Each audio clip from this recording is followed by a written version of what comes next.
Tole, bakka jirtan hundumaatti nagaa Waaqayyo isiniif haa baay'atu. Jaallatamoo fi kabajamtoota saba Waaqayyoo akkam jirtu nagaa keessanii? Waaqayyoon har'aan nu ga'ee ni nu baatee tiksee amanamaa nuuf ta'ee maqaan isaa galateeffamu. Jaalala Waaqayyoo ta'ee jennaan kan nuti har'a geenye. Gargaarsa Waaqayyoo, gaarummaa Waaqayyoo nuuf ooleen baatamne adda nageenya irraa. Kanaaf guddaa Waaqayyootti gammannaa, kanaaf guddaa Waaqayyoon ni eebbifna. Galanni guddaa Waaqayyoof haa ta'u. Tole, har'a immoo kadhataa gabaabaa qabadhee fuula keessan dura dhufeera. Kadhata kana hundi keessan dhaggeeffattanii akka itti eebbifamtan dubbii sagalee Waaqayyoo karaa yuutuubii koo kana darbuu dhaggeeffachuuf irra deebitanii argachuuf barbaaddanii akka argattanii fi immoo yuutuubii kana sabskiraayib godhaa, sheer godhaa, laayik godhaa. Jajjabinni keessan illee murteessaadha waan ta'eef Waaqayyo hunduma keessan eebbisu. Tole, sagalee Waaqayyoo keessaa dubbiseenii Waaqayyoon isiniif kadhadhaa. Yeroo ani Waaqayyoon kadhadhu namni ameen jedhee fudhate, namni itti amane akka inni argatu waan barbaade akka inni argatu shakkiin qabu. Sababiin isaa immoo Waaqayyo waan inni natti dubbate kiyaa tokko waan ati dubbatte faanan jira, lafa faanni kee ejjete achiin jira jedhee Waaqayyo wanta natti dubbatee fi wanta Waaqayyo natti dubbate kanarra dhaabbadheeni sagalee Waaqayyoo isiniif dubbisaa. Sagalee Waaqayyoo kanarra dhaabbadhee immoo bara fuula keessan dura jiruuf Waaqayyoo milkaa'ina akka isinii laatuuf Waaqayyoon isiniif kadhadhaa. Biyya keenya illee Waaqayyo akka gargaaru, biyya keenya Waaqayyo akka yaadatu Waaqayyoon walii wajjin kadhanna jechuudha. Galanni Gooftaaf haa ta'u. Macaafa Isaayyaas raajichaa boqonnaa 27 lakkoofsa 6 kan jiruun dubbisa. Sagalee isin beektan dubbii isin ittiin Waaqayyoon kadhachaa lallabaa tajaajilamaa turtanidha. Sagaleen kun har'allee haaraa ta'e isiniif hojjeta jedhee amanaa. Kanaaf sagalee kanan dubbisa, qalbeeffadhaa. Bara dhufutti Yaaqoob hidda iyyaafata, Israa'el hudhee hin daraara. Iji inni godhatus biyya lafaa irra hin guuta. Ameen. Sagalee kanarra deebi'een dubbisa. Bara dhufutti Yaaqoob hidda iyyaafata, Israa'el hudhee hin daraara. Iji inni godhatus biyya lafaa irra hin guuta. Haaleluyyaa. Sagalee Waaqayyoo kana keessatti wanta Waaqayyoo Israa'eliif kakatu fuula ishee dura waan jiru, waan isheef ta'uudhaaf jiru, wanta isheen ittiin milkaa'uudhaaf jirtu itti himuu barbaada Waaqayyo jechuudha iddoo kanatti. Isas maal jedhee dubbata? Bara dhufuttidha.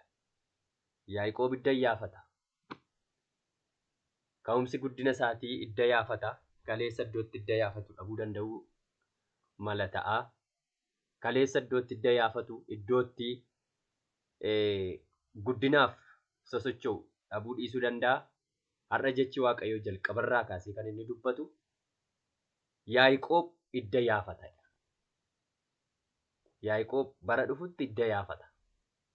Waan afee hin qabne, wanta probability ennu miti yookiin immoo wanta shakkisiisaa, wanta maybe jennee dubbannu, tarii jennee waan dubbannu miti. Yaaqoob bara dhufutti hidda iyyafata. Erga hidda iyyafate immoo maal godhaa? Israa'el hudhee hin daraara.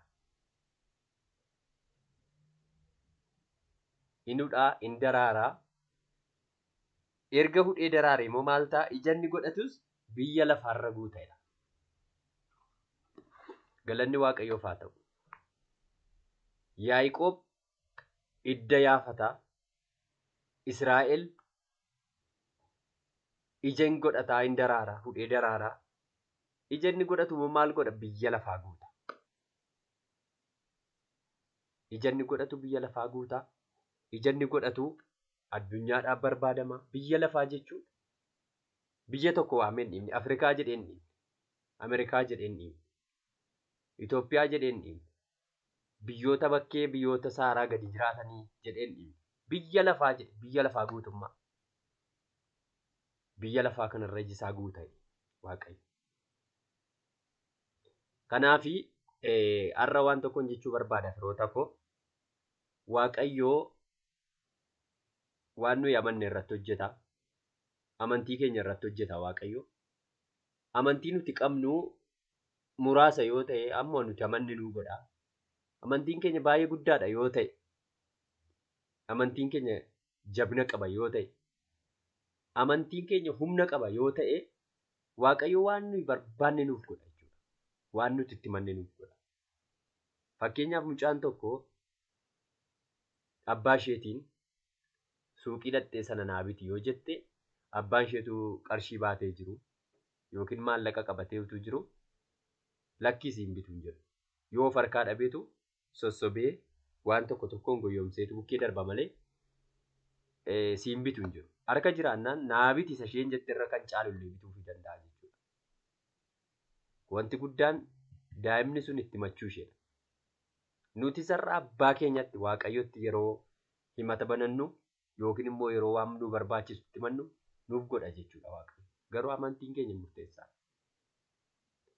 Kanaaf dubbiin sagalee Waaqayyoo amanuu keenya barbaada.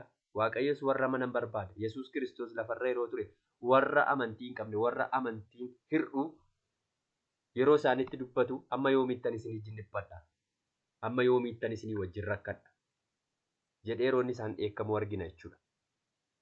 Nus warra amantii hir'u, warra Yesuus Kiristoos isaanitti gaddu ta'uu hin qabnu.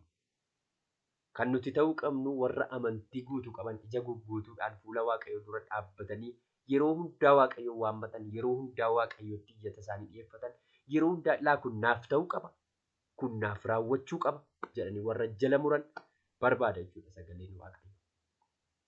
Kanaaf amma gara kadhataatti tun dhufin fuula dura amantii qabaadhaa, waan ani irratti kadhadhu irratti Waaqayyoon kadhadhaa. Isinillee hin ta'a jedhaa itti amanaa. Amanuu keessaniin Waaqayyo waa isiniif hojjeta waanta ta'eef namni kamiyyuu laphee keessan banaa. Biyya kee kan jirtan, biyya bakkee kan jirtan yeroo kana onlaayinii kana irratti argamtanii carraa sagalee kana dhaggeeffachuu kan argattan amantii qabaadhaa, lapheen keessan guutamu. Haaleluyyaa. Dur kan jirtu, ammas kan jiraattu, bara baraanis aangoo kan qabdu, darbitee jiraachuudhaaf eenyus si dhorkuu kan hin dandeenye, mootii waaqaaf lafaa, hangafa nagaa, hangafa qajeelotaa, hangafa qulqullootaa, abbaa keenya isa taatee si galateeffanna. Ati Waaqayyoodha, abbaa keenyadha.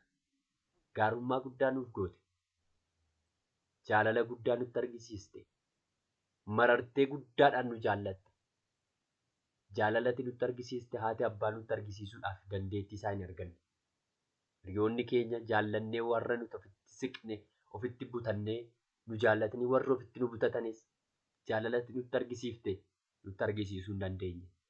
Atoo ilma kee nuu laattee biyya lafaatti ergitee cubbuu keenya isa morma nu qabe, isa waanjoo garbummaa nurra kaa'ee bara baraan akka gadi jennee hafnu nu godhe, nurraa cabsitee ilma keetiin birmaduu nu baaste. Kanaaf si galateeffannaa, maqaa gooftaa Yesuusiin galanni siif haa ta'u. Sin kadhadha yaa Waaqayyo, amma immoo sabni fuula kee dura jiru sagalee ana dadhabaan mucaan kee fuula kee duratti dabarsaa jiru kana dhaggeeffachuudhaaf laphee isaanii banatanii amantiidhaan warri dura kee jiran maqaa gooftaa, maqaa Yesuusiin nan jedha. Maqaa keen wanti dhufu, maqaa keetiin wanti dubbatamu hin raawwata. Maqaa kee kabajuuf jettee waan namni hojjete, waan namni maqaa keetiin waame hojiitti hiikta. Ani si argeera. Maqaa gooftaa Yesuusiin nan jedha. Mata duree obboloonni koo qaban, mata duree obboloonni koo fuula kee dura kaatanii jiran, mata duree obboloonni koo sitti barreessanii jiran, mata duree obboloonni koo iyyata godhanii fuula kee dura kaa'anii jiran, maqaa gooftaa Yesuusiin kan dubbifame haa ta'u. Inni dhoksaa namaa argusii, inni gadda garaa namaa argusii, inni iyyata garaa namaa dubbisuusii, caaffata laphee namaarraa inni dubbisuusii, sosocho'ee dhiyaannaa argee inni deebiitti laatesiidha. Ceephoo bara dheeraa inni irraa kaasesiidha. Har'as immoo obboloota qofan si waama. Obboleettii koo, obboleessa koo, harmee koo, abbayee koo, hangafoota koo, warra na booddee hundumaa dabarseen harka keetti laadha. Ilaa bara haaraatu dhufaa jira. Haaleluyyaa. Bara haaraatu dhufaa jira. Barri haaraan kun maal baatee akka dhufu hin beeknu. 2013 keessatti, bara 2013 keessatti baay'ee ciniinsifanne, baay'ee obsine, baay'ee miidhamne, baay'ee gadda guddaa keessa galle, baay'ee yaaddoo keessa galle, garuu baay'ee obsa qabaanne. Sababa si qabnuuf waan baay'ee obsinee dabarre. Amma garuu hin ga'a. Obsarra darbe. Obsa nama fixachiisu akka hin taane obsi keenya. Maqaa gooftaa Yesuusiin wanti nuyi eegaa jirru, wanta obboloonni koo eegaa jiran, wanta isaan akeekanii jiran bara 2013 firiin isaan eegaa jiran maqaa gooftaa Yesuusiin wal guuree isaanii fadha. Bara dhufutti Yaaqoob hudhee daraara. Israa'el dayyaafata. Ija inni godhatus biyya lafaa guutaa jetti. Barri dhufu kun bara obboloonni koo itti milkaa'an, bara obboloonni koo itti ija godhatan, bara obboloonni koo itti aangoodhaan, ija jabinaan, gaararratti ba'anii ulfina keetiin mul'atan akka ta'u sin kadhadha. Wanti isaan cabsuudhaaf bara lakkaa'atee, bara na dadhabamee fi bara 2014 achi dabarfachuudhaaf ammayyuu isaan irratti hojjetaa jiru. Ajandaan seexanaa, karoorri biyya lafaa, ergamaa luusferiin kan hojjetu, obboloota koo baay'ee waanjoo garbummaa jala kan kaa'e maqaa gooftaa Yesuusiin irraa kan rukutame haa ta'u. Maqaa gooftaa Yesuusiin irraa kan rukutame haa ta'u. Sin waama, sin kadhadha. Gara koo ilaalaa fuulli keessan ifu. Deebitanii qaaniidhaan lafan ilaaltanii jette. Gara kee ilaallachaa jira. Obboloota koofan si waama.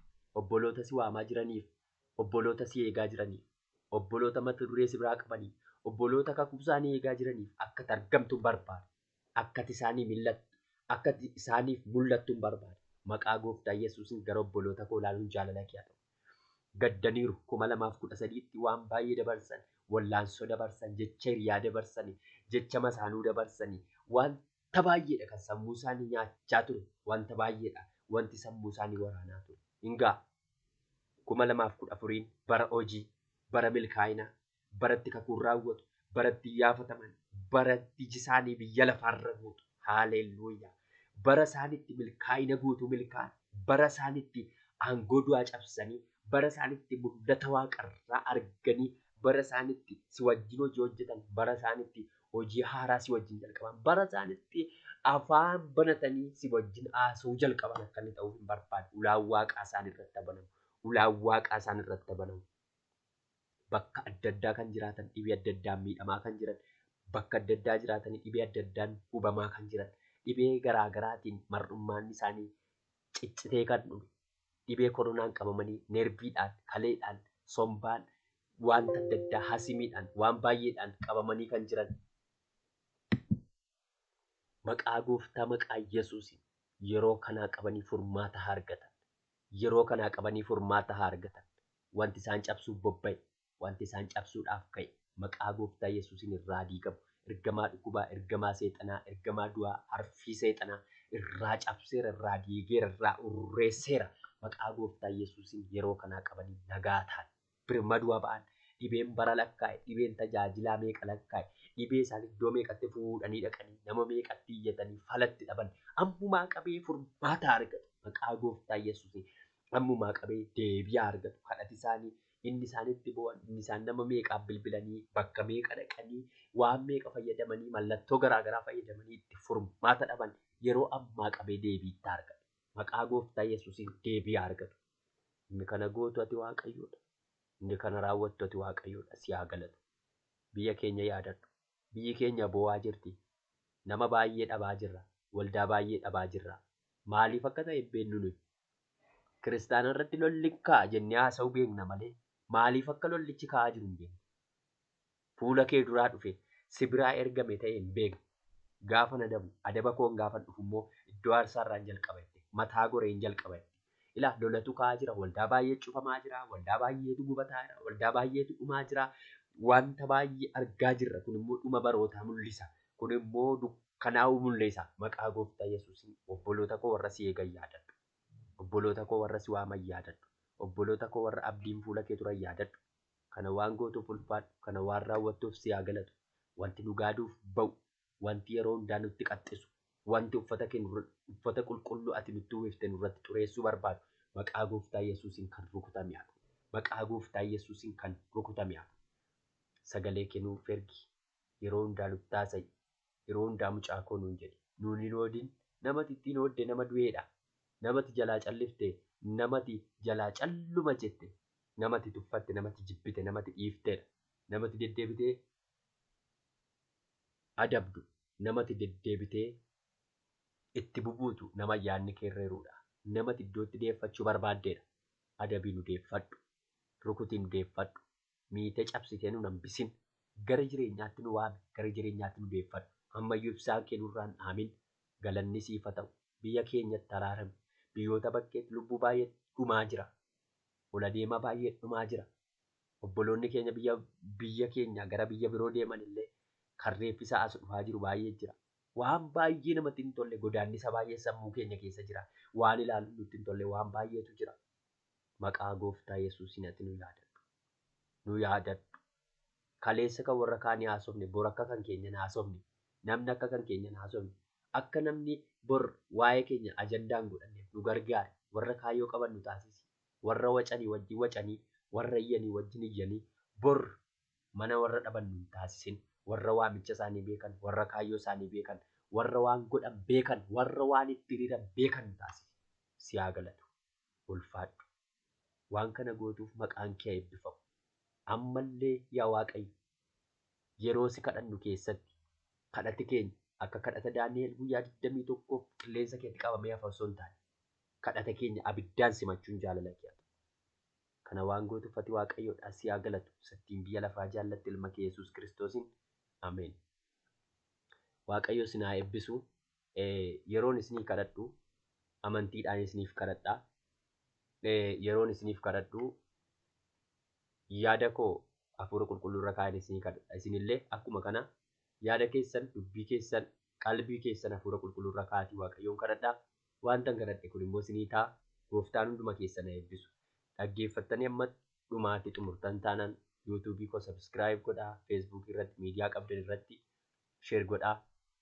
Yoo isin dide immoo warri akkaawuntii isin gaafatu illee laayik gochuudhaan gara feesbuukii keessa itti baasuudhaan qooda isin laayik gochuu, sabskiraayib gochuu dadhabdan namni 2-3 maamila keessan keessaa yoo godhe gaadha. Waaqayyo hunduma keessan haa eebbisu. Eebbifamaa.